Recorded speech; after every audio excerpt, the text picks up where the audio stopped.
예, 장립교 대표님 큰 박수로 맞이해 주시고요. 잠시 양력을 소개를 해드리겠습니다. 서울대 법과대학 졸업하시고 사회민주당 대표, 신문명 정책연구원장, 그리고 현재는 국민의 소리 공동대표로서 우리나라 제야운동권의 원조이자 대부이시고 제야 정치계에서뿐만 아니라 자유우파 등 진영을 가리지 않고 존경받는 강사님으로 저도 알고 있습니다. 여러분 다시 한번 큰 박수 부탁드립니다.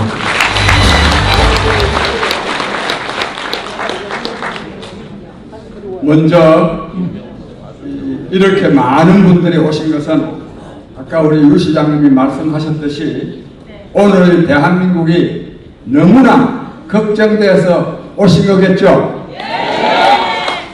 그렇습니다. 그런 점에서 이 대한민국을 걱정해서 다들 바쁘신 가운데도 이렇게 많은 분들이 오신 여러분의 그 성의와 또 애국심에 경의를 표합니다. 여러분을 정말 존경합니다. 여러분 정말 감사합니다. 제가 이 문재인 정권 실정 하나하나에 대해서, 그래서 그 실정으로 말미암은 이 대한민국의 처참한 현실에 대해서 너무 자세하게 말씀드릴 일은 없다고 생각합니다. 왜냐하면 이미 여러분들께서 몸소 느끼고 계시기 때문입니다. 그러나 이 자리가 자리인 만큼 우리가 오늘의 참담한 현실을 함께 인식을 공유하는 의미에서 중요한 몇 가지만 제가 말씀드리도록 하겠습니다. 우선 경제입니다. 여기 경제 너무 어렵죠? 하나하나 정말 경제가 얼마나 어려운지 하나하나를 다 말씀드릴 필요는 없습니다. 그러나 문재인 정권이 추진하고 있는, 즉 새로운 대한민국을 만든다는 미명 아래 추진하고 있는 다 몇 가지 중요한 경제정책이야말로 바로 대한민국의 경제를 망치고 있음을 우리 함께 확인하고자 합니다. 여러분, 이 문재인 정권이 내거는 제일 중요한 경제정책이 소득주도 성장이라는 거죠.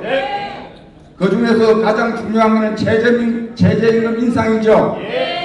얼핏 들으면 최저임금 인상, 저임금 노동자들의 임금이 올라가도록 해준다. 굉장히 정말 저는 진보도 아니라고 보지만 진보를 자임하는 정권다운 것 같다, 이런 생각이 들 수가 있습니다. 제가 이에 대한 자세한 설명을 생략합니다. 이 최저임금 인상이야말로 저임금 노동자들을 그리고 저소득 자영업자들을 가히 죽음으로 내몰고 있는 정책 아닙니까, 여러분? 최저임금을 인상을 하니까 5명 고용하던 업체에서는 3명으로 줄입니다. 2명 고용하던 업체에서는 2명도 줄이고 가져오게 합니다. 그러면 저임금 노동자들이 직장이 떨어져 나가버리니까 소득이 하나도 없어져 버리죠. 이게 최저임금 인상이 가져온 현실적 결과입니다. 그리고 이로 말미암아서 오히려 저소득층의 소득은 감소하고 고소득층의 소득은 오히려 올라간 것이 저 같은 사람의 어느 연구소의 주장이 아니라 대한민국 국가기관인 통계청 인구 동향에 의해서 확인되었습니다.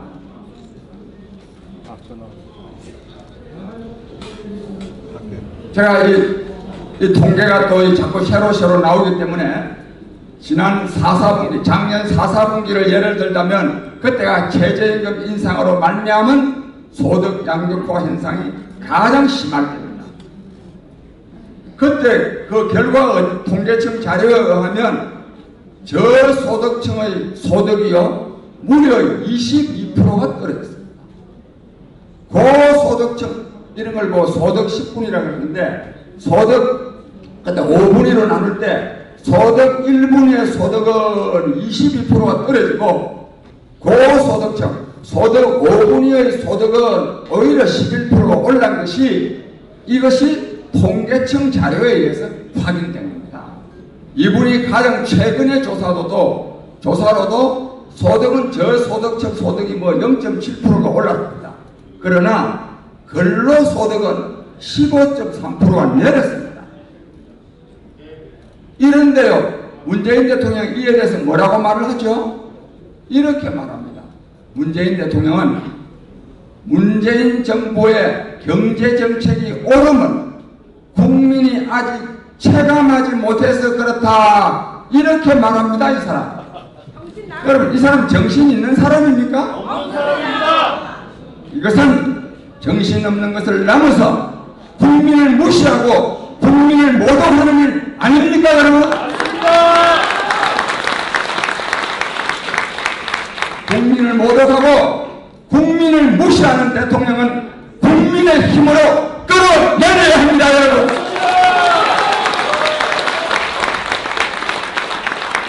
그 다음에 시간이 제한되기 때문에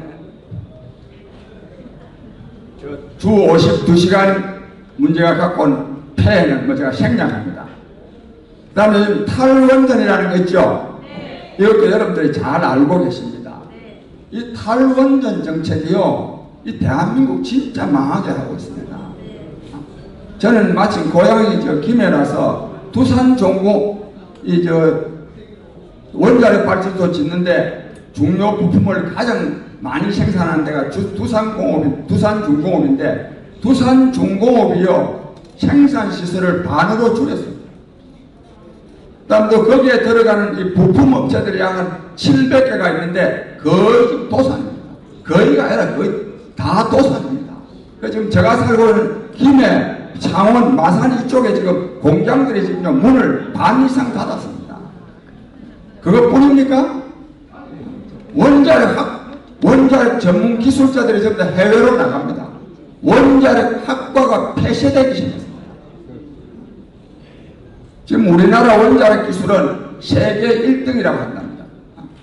제가 여기 적어왔는데 그러면 나열할 필요는 없고 비용도 압도적으로 낮습니다. 다른 나라에 비해서.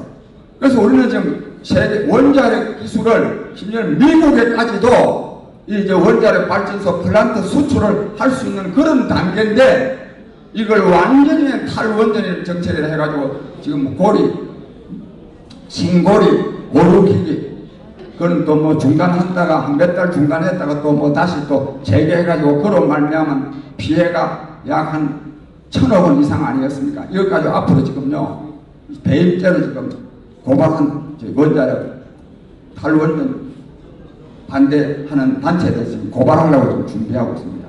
여기다가 또요, 이 6기를 새로 건설하려고 그랬는데, 대진, 네 군데는 이미 취소했고, 그 다음 또 다른데 두 군데는 지금 또 취소해가지고 굉장한 지금 이 갈등이 지금 또 원자력 산업, 원전 노동자들이 지금 서울까지 지금 와가지고 투쟁하고 지금 난립니다, 난리. 이로 말미암아서 빚어지는 손실이 약 한 7천억 원 정도 된답니다. 이것도 역시 정신 있는 사람이 아니죠?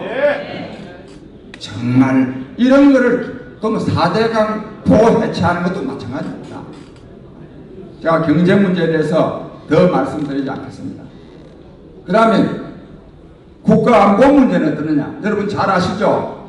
이것은 제가 상식하고는 조금 다른 말씀을 드리겠는데 지금요 미국의 트럼프 대통령은 북한의 핵무기 보유를 용인하고 있습니다.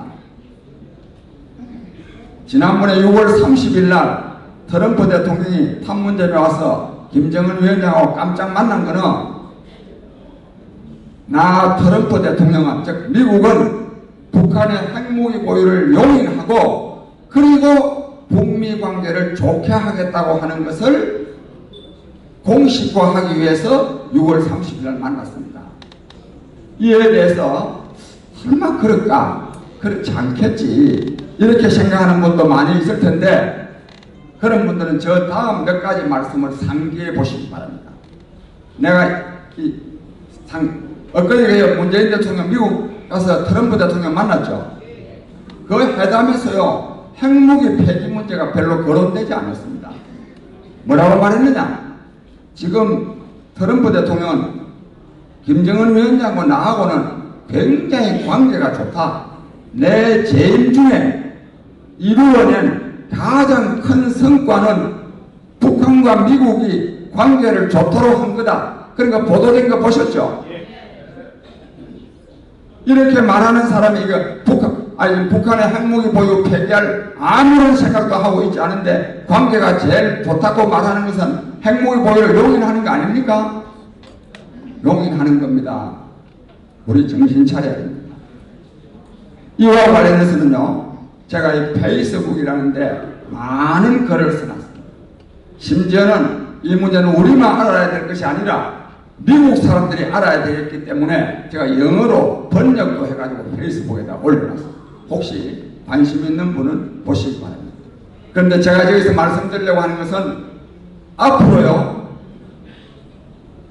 트럼프 대통령은 왜 북한의 핵무기 보유를 용인하느냐? 그것은 북한을 중국에서부터 떼어내 가지고 미국 편에 서게 하기 위한 겁니다. 작년 6월 12일 날 싱가포르 회담은 바로 그것을 위한 회담이었습니다. 그래서 작년 싱가포르 회담에는 4개항의 합의사항이 있는데 거기에는 북한의 핵무기 폐기가 들어있지 않습니다. 인천 시민 여러분, 그리고 국민 여러분, 어차피 저를 장기표를 감사로 여러분들이 쓰게 했죠. 장기표라는 사람도 이제 뭐 다른 사람하고 똑같은 말 하면 오신 보람이 없지 않습니까? 이 부분에 대해서는 제가 다른 사람하고는 다른 주장을 하니까 여러분 좀 깊이 생각해 보시기 바랍니다. 작년 싱가포르에서요, 4개항의 합의사항이 있는데 1번은 뭐냐? 새로운 북미 관계의 수립. 1번. 2번은 한반도의 완전하고도 항구적인 평화체제 수립. 3번은 이래 되어 있습니다. 3번은 조선민주주의인민공화국은 4.27 판문점 선언을 재확인하며 한반도의 완전한 비핵화를 향하여 노력할 것을 다짐한다. 이래 됐습니다. 미국과의 합의가 아닙니다. 북한이 일방적으로 한반도의 완전한 비핵화를 향하여 노력할 것을 다짐한다. 여러분, 한반도의 완전한 비핵화 하려고 그러면요, 한반도의 완전한 비핵화 그러면 주한미군 철수하고 전략자산 안 오고 뭐 등등, 그거는 뭐 수십 년 걸려도 안 되는 일입니다. 그것도 향하여, 영어로는 그 향하여 노력할 것을 다짐한다고 했습니다. 존경하는 인천 시민 여러분, 그러면 네 번째는 유해 송환, 미군 유해 송환. 이처럼요, 작년 싱가포르 회담에서 북한의 핵무기 포유 폐기를 합의한 일이 없음에도 불구하고 우리나라 정부는 말할 게 없고 야당, 여당, 언론 다 이 사실을 말한 사람이 없습니다. 심각한 문제 아닙니까 이거? 심각합니다. 그 다음에 내가 이거 할 말이 판문점 6월 30일 회담에서도요, 김정은이하고 트럼프하고 만나가지고 핵무기에 대해서 핵자도 안 꺼냈습니다. 맞습니다. 그러고 나서 그러나 이걸 트럼프 대통령은 미국과 세계를 기만할 필요가 있기 때문에 지금도 마치 뭐 핵무기 폐기하는 것처럼 설정 이제 넘어가고 있습니다. 그래서 그 판문점에서 만나고도 또 나와가지고 뭐라고 말했냐면 앞으로 2, 3주 안에 실무회담이 열리게 될 거다 이렇게 말합니다.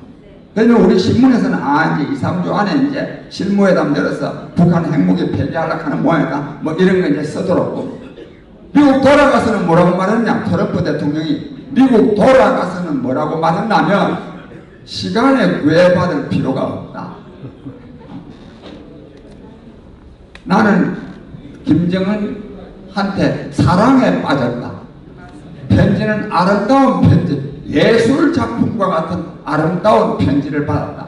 여러분 이런 말 들어보니까 트럼프 대통령이 북한의 핵무기 폐기를 요구하고 있지 않은 것 같죠?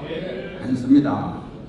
또 하나, 하노이 회담에 대해서요, 하노이 회담 있죠? 지난 2월 27일, 28일 회담에 대해서 언론에서는 뭐 스몰딜이냐 빅딜이냐 맨날 떠들어 사다가 나중에는 결렬된 것을 두고 노딜이라 그러죠. 예? 노딜이 아닙니다. 요게 장기표의 특수한 말. 노딜이 아니고 어차피 북한의 핵무기 보유를 용인하면서 북한을 미국 편으로 끌어들이려고 하는 마당에 굳이 쓸데없는 영변 핵시설 그런 거 폐기를 요구할 필요가 없어서 트럼프가 박차고 일어난 겁니다. 정말 트럼프다운 일입니다. 노딜이 아닙니다. 북한의 핵무기 보유를 조금 더 손상되지 않게 하기 위해서 자리에서 일어난 겁니다. 이거를 두고 뭐 결렬이 됐니 어쩌느니 오늘 아침 한겨레 신문에 보니까 이분이 트럼프에 가가지고 문재인 대통령 미국 가서 이게 한겨레 신문 큰 제목 뭐냐 싱가포르 합의 정신을 이어가기로 했다. 이게 제목이에요. 제목. 아까 제가 말씀드렸죠. 싱가포르 합의에는 북한의 핵무기 폐기가 없다고. 인천 시민 여러분, 이것이 대한민국입니다. 제가 이와 관련해서 드릴 말씀이 많이 있지만 이래서 우리 기존 정치권, 이 기존의 언론들 믿을 수 있겠습니까? 없습니다. 믿을 수 없습니다. 제대로 해야 됩니다. 제가 그런 말씀을 드리면서 그런데 왜 이런 현상이 생기느냐? 문재인 정권의 북한 짝사랑과 북한에 대한 불종적인 자세 때문에. 저 여러분 운동권 사람이죠 제가요. 옛날에 제가 데모 많이 했고 인천 5.3 사태요. 제가 아주 정말로 한판 할라 했던 사람 아닙니까? 네, 충분한 질문이에요. 그런데 그래서 제가 이 정권을 두고 뭐 주사파 정권이 무슨 정권 이런 말 잘 하고 싶지 않은데 문재인 정권은 정말로 주사파 정권입니다. 정말로. 그래서요 어쨌든지 왜 주사파가 되느냐 그 이유가 있습니다. 이유가 있는데 그걸 생략하고 그래서 계속 북한 짝사랑하고 북한 위주로 모든 정책을 펴려고 합니다. 그래서 우리 말에 기성정결이라는 말이 있죠. 그걸 기성전 북한 뭐 이렇게 누가 말을 잘 만들네. 그러다가 보니까 모든 이런 현상이 지금 생기는데 또 그중에 중요한 게 뭐냐 즉 북한의 핵무기 보유를 용인하고 있는데도 9.19 군사합의 한 거 있죠. 예? 북한이 핵무기를 보유하고 있는데 재래식 무기를 극단적으로 말해서 다 폐기를 한다면 우리는 무장해제되고 북한은 핵무기를 갖고 있는 거 아닙니까? 맞습니다. 이런 상황. 이런 일을 지금 계속 문재인 정권이 하고 있는데 그 이유는 북한에 대한 짝사랑과 북한에 대한 불종적인 자세 때문이고 그 근본 원인은 이 정권이 주사파 정권이기 때문입니다.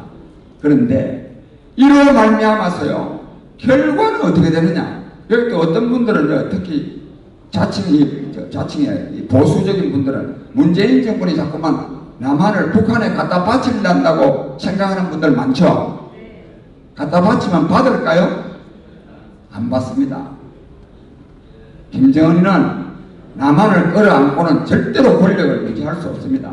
오히려 받기는커녕 앞으로 남북 관계는 굉장히 나빠집니다. 긴장되게 되어 있습니다. 왜? 그래야만이 북한 정권이 유지될 수 있기 때문입니다. 그래서요 얼마 전에 이런 일이 있은 거 아시죠? 문재인 정권에서 800만 달러 북한에다 주려고 그러니까 안 받으니까 국제 단체를 통해서 간접적으로 전달하려고 그랬던 일 있죠? 네. 살 50만 톤도 직접 주려고 그러니까 안 받아서 또 이 W 뭡니까? 세계 WFO입니까? 세계 식량기구 그러도 전에 주려고 그랬는데 안 받으려고 그랬죠? 자꾸 이렇게 준다 하니까 어떻게 나오느냐? 얼마 전에 북한에서 이런 성명 발표한 거 보셨습니까? 자꾸만 문재인 대통령에 대해서 오지랖 넓게 돌아다니지 마라. 예? 무슨 중재자니 무슨 뭐 운전석이니 하면서 오지랖 넓게 돌아다니지 말라는 말 들은 일이 있죠. 여기다가 어떤 모욕까지 조롱까지 당했느냐 하면 자꾸만 이 문재인 정권이 뭐라 하는 데 대해서 뭐라고 말했냐면 겁먹은 개가 더 요란하게 칩니다. 얻어맞을 짓 하지 말라. 여기다 또 무슨 말 들었냐? 삶은 소대가리가 웃을 짓을 한다. 이런 모욕을 당하고 문재인 정권이 이에 대해서 뭐라고 변명을 했는지 아십니까? 국민들 보고 좀 창피해가지고 이 문재인 정권이 북한의 이러한 조롱, 모욕에 대해서 문재인 정권이 변명을 했는데 뭐라고 변명했는지 아십니까? 이래 말했습니다. 북한 정권에서 쓰는 말하고 우리 한국 정부가 쓰는 말하고는 말이 다르다. 진짜 속아 웃을 일이죠? 이게 문재인 정권입니다. 앞으로요 계속 북한하고 관계가 좋게 하기 위해서 대화하자, 교류하자, 뭐 지원하겠다 하면 할수록 남북 관계는 더 나빠지게 되어 있습니다. 길어서 줄이면 이 결과는 어떻게 되느냐? 여러분 참 깜짝 놀랄 만할 텐데요. 미국과 북한은 지금 가까워져 가고 있습니다. 여기다 일본까지 끌어들이고 있습니다. 한미일 동맹이 아니라 북미일 동맹이 지금 구축되어 가고 있습니다. 그런데 이 북미일 동맹이 구축되면 남한은 어떻게 되느냐? 남한은요 옛날에 중국이 미국과 수교했을 때 남한 대만이 완전히 그냥 낙동강 오래할 때 그 있죠? 딱 그렇게 지금 되어가고 있습니다. 지금 남한이 옛날 중국과 미국 국교 정상하면서 완전히 유엔에서도 상임이사국에서 쫓겨나고 완전히 그냥 외톨배가 되듯이 남한이 지금 그 지경이 되고 있어요. 이것을 만드는데 덜러리 쓰는 사람이 누구냐? 문재인 정권입니다. 이것은 북한의 핵무기 보유를 그대로 머리에 이고 살면서 언제 뭐 좀 문제가 생기면 한 방 맞아볼래 이 소리 듣는 이러니 준식민지적인 위치에 가도록 하는 것이 바로 이 문재인 정권이고 문재인 대통령입니다. 국가안보를 정말로 위태롭게 하는 진짜 안보를 실종시키는 것이 지금 대한민국 대통령 문재인입니다. 대통령의 최고의 목표가 뭐냐? 헌법상요 국가를 보위하는 것입니다. 여러분 이런 대통령 그대로 두면 되겠습니까? 안 되겠죠? 제가 다시 한번 과음을 지르고 싶은데 제가 생략합니다. 그 다음에 이런 결과는 또 뭐냐? 미국으로부터는 불신받고 일본으로부터는 배격받고 러시아와 중국으로부터는 위협받고 그리고 북한으로부터는 조롱받는 외교적 고립 신세를 지금 지고 있는 것이 문재인 정권 아닙니까? 나라 되겠습니까? 안 되겠습니다. 큰일 났죠? 네. 아까 말씀드린 대로 우리 유경보 시장 말씀하신 대로 이 문재인 정권 끝장을 내야 됩니다. 존경하는 인천 시민 여러분, 정말로 내가 일일이 더 말씀드릴 필요가 없는데 정말 이 문재인 정권을 끝장내야 됩니다. 지금 2년 반 동안에 나라를 이렇게 만들어놨는데 앞으로 2년 반 더 하면 진짜 나라 큰일 납니다. 어떻게 하면 좋겠습니까? 네? 유종복 시장을 내세우면 되겠습니까? 좀 내세웁시다. 저도 그 내세우는데 힘을 보태겠습니다. 이 조국, 그런데요, 이거 문재인 정권 끝장내는데 아주 이 신의 선물이 하나 생겼는데요. 그게 바로 조국입니다. 조국입니다. 이 조국이는요, 문재인 정권을 끝장내는 기폭제로 쓰도록 하기 위해서 하늘이 보내준 선물이라고 생각합니다.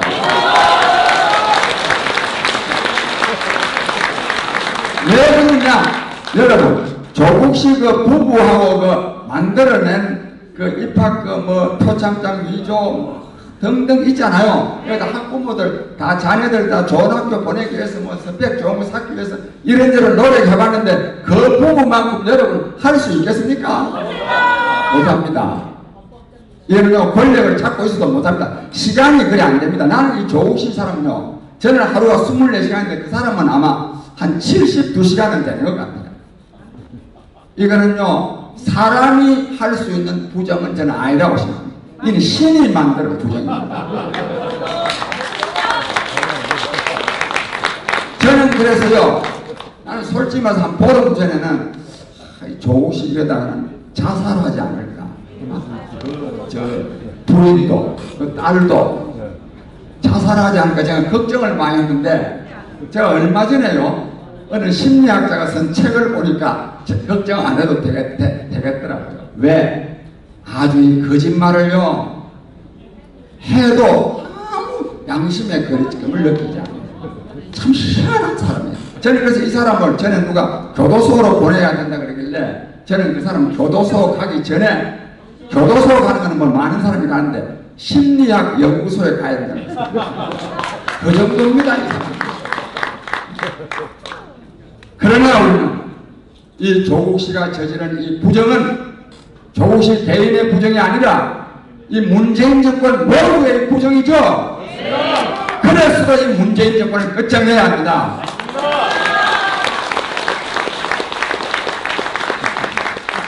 그런데 나 요 말만 하나 더. 그래서 저는 이 정도 되면 사퇴해야 되는 거 아닙니까? 맞습니다. 사퇴 안 할 겁니다. 교도소에 가도 사퇴 안 할 것 같아요. 이 사람이 또요, 선무당 사람 잡는다고 무죄 추정의 원칙이라는 걸 또 알아가지고 대법원 확정 판결이 있기 전에는 무죄 추정입니다. 그러니까 직무를 수행하지는 못하지만 직은 유지할 수도 있을지도 몰라. 그래서 그러나 이것은 국민의 더 큰 분노와 저항을 불러일으킬 뿐입니다. 국민 이기는 정부는 있을 수가 없습니다. 그 다음에, 그런데 이번에 그래서 이 조국 씨 사건은 조국이 망하고 문재인 정권 망하는데 더해서 또 망해야 될 세력이 있습니다. 뭐냐? 사이비 진보 세력입니다. 그렇죠?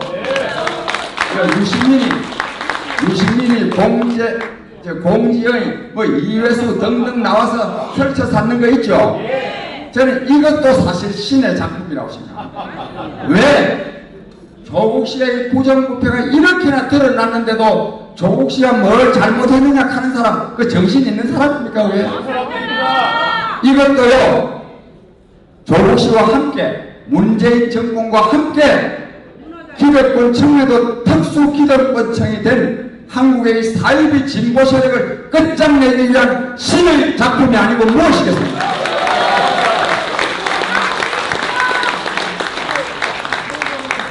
그래서 국민 여러분, 저는 사실 나이가 75입니다. 그리고 또 젊을 때도 못했는데 뭘 나이 들어서 하겠나 해서 적당하게 개인적으로 하려고 했는데, 제가 본래 이 문재인 정권이 들어서면 이 나라가 이 모양 될 거라고 제가 미리 예측해가지고 제가 막 떠들었다니까 여러분 아시는 분 좀 계시죠? 제가 아주 문재인 정권 잘못할 줄 알았는 사람입니다. 그 이유는 두 가지입니다. 하나는 문재인 씨는 문외합니다. 문외합. 문재인이가 고집이 세다 그러는데 제가 볼 때는 문외합니다. 주변에서 하자면 다 합니다. 대통령은요, 최고 권력자는 아주 결단력이 있어야 됩니다. 결단력이 없는 거야. 그게 하나고, 다른 하나는 운동권의 포로이기 때문에 운동권 사람들이 여기서 하자하면 하고 저기서 하자하면 하고, 그래서 이번에 지금 적폐청산이라는 이름으로 대통령을 2사람이나 구속하고 또 안기부장 3사람 중에 2사람 구속하고 1사람은 또 적보시면 다 이거 한 거 있죠. 이게 전부 다 문재인 대통령이 강력해서가 아니라 문재인 대통령이 너무나 허약해가지고 온갖 곳에서 하자는 대로 다 하니까 이런 결과가 빚어진 겁니다. 그래서 이런 대통령이 있어가지고 절대로 나라가 잘 될 수가 없습니다. 그래서 지금부터 이제 저 말씀을 좀 드리겠는데, 아까 나이가 그래 보였음에도 불구하고 문재인 정권을 끝장내기 위해서 제가 몇 달 전부터 광화문에서 집회를 계속 해왔습니다.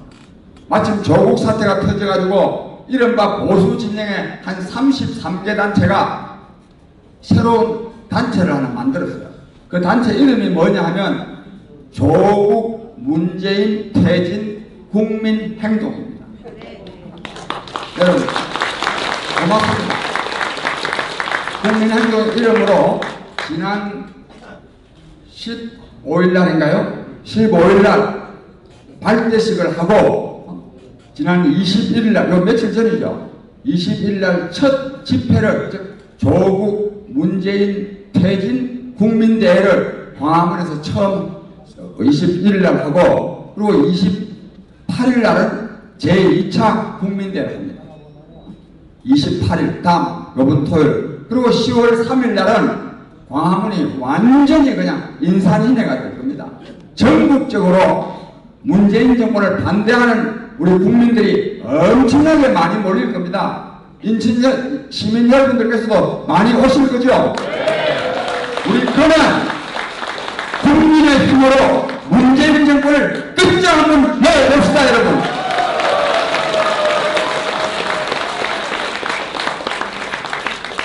그러나 국민 여러분, 문재인 정권을 끝장내기 위해서는 끝장내기 위한 투쟁도 필요하지만 국민에게 새로운 희망과 활력을 불러일으킬 새로운 대안이 준비되어야 됩니다. 여러분 그렇겠죠? 문재인 정권이 이렇게나 실정을 거듭하고 있는데도 불구하고 제1야당 자유한국당에 대한 지지율이 별로 올라가지 않고 있죠? 이는 심각한 문제 아닙니까? 이걸 극복해야 됩니다. 이걸 극복하려고 그러면 어찌해야 되느냐? 자유한국당이요, 정말로 자기를 버리는 자세를 취해야 됩니다. 예를 들자면, 이 문재인 정권의 실정을, 즉, 국정을 파탄내고 있는 문재인 정권을 끝장내기 위해서는 국민과 함께 싸워야 된다는 마음으로 우리는 전부 다 오른직을 다 내놓겠다. 이렇게 하면 문재인 정권도 끝장나지만 자유한국당에 대한 지지율도 폭발적으로 올라갈 것 아니겠습니까, 여러분? 그래야 됩니다. 근데 그렇게 할 것 같습니까? 잘 안 할 것 같죠? 그러나 그렇게 하도록 만들어야지.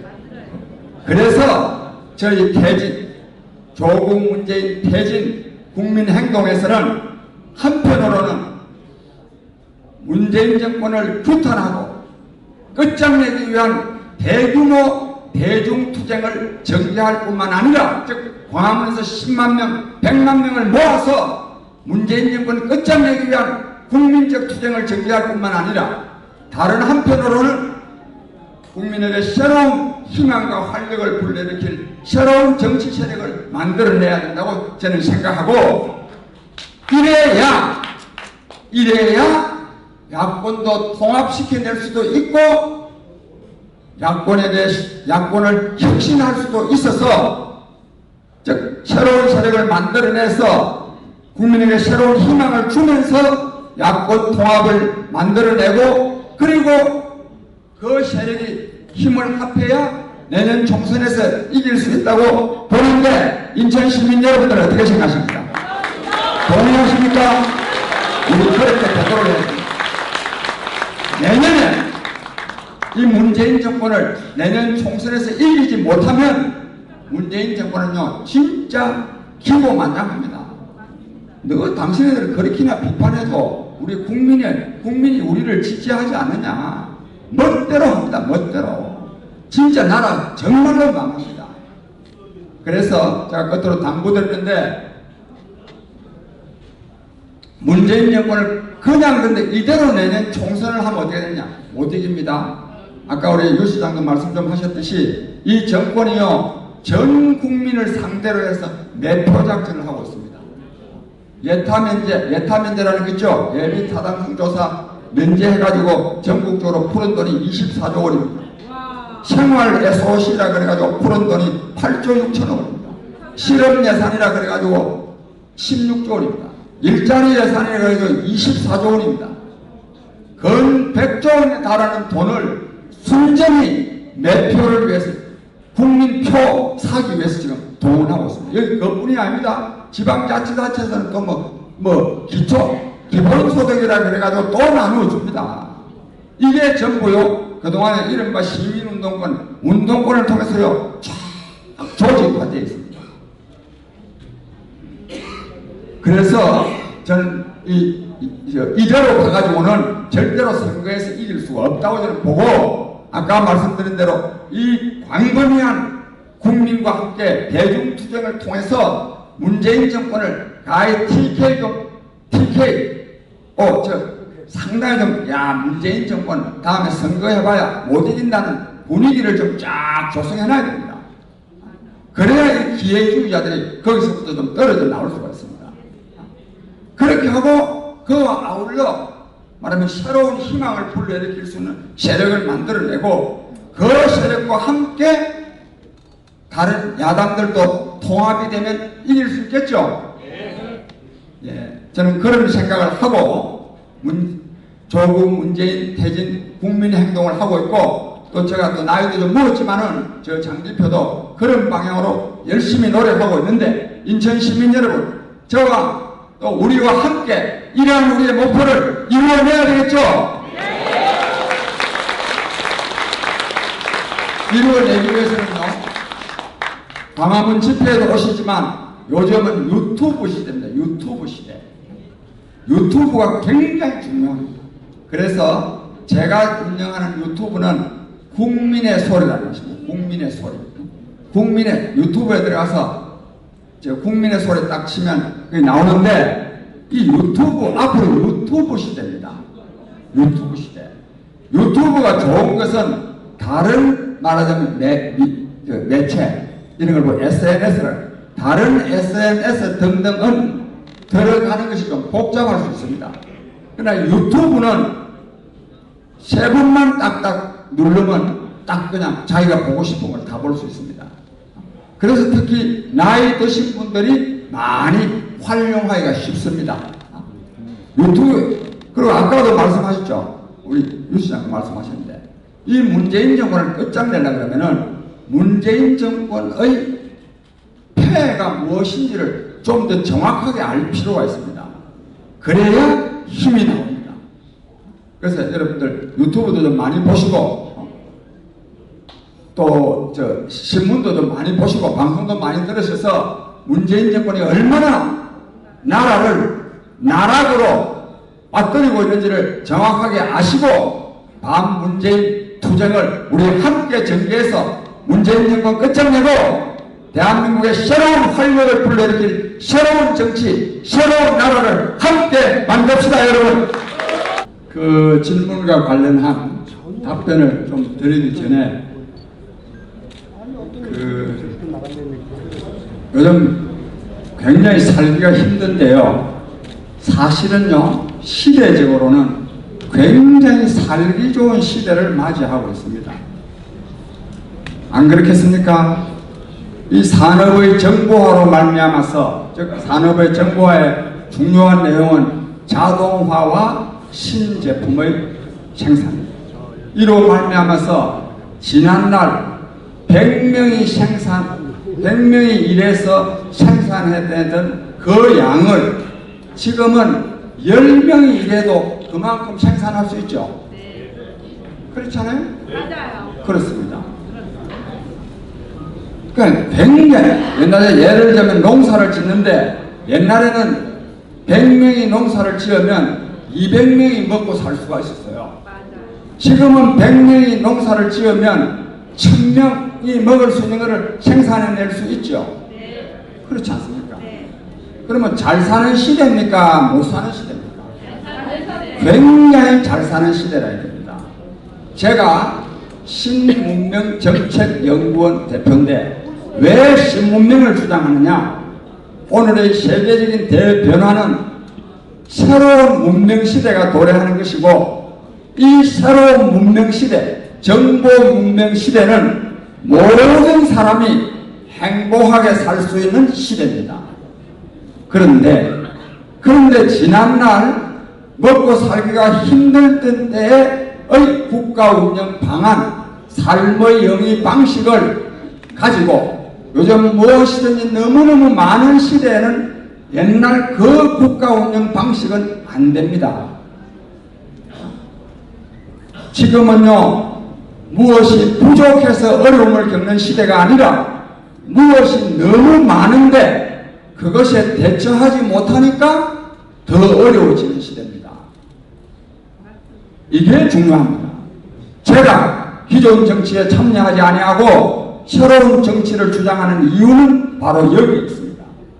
우리가요, 지난날과는 다른 국가 운영 방법, 즉 정책을 강구하지 않으면 이 사회가 망하게 되어 있습니다.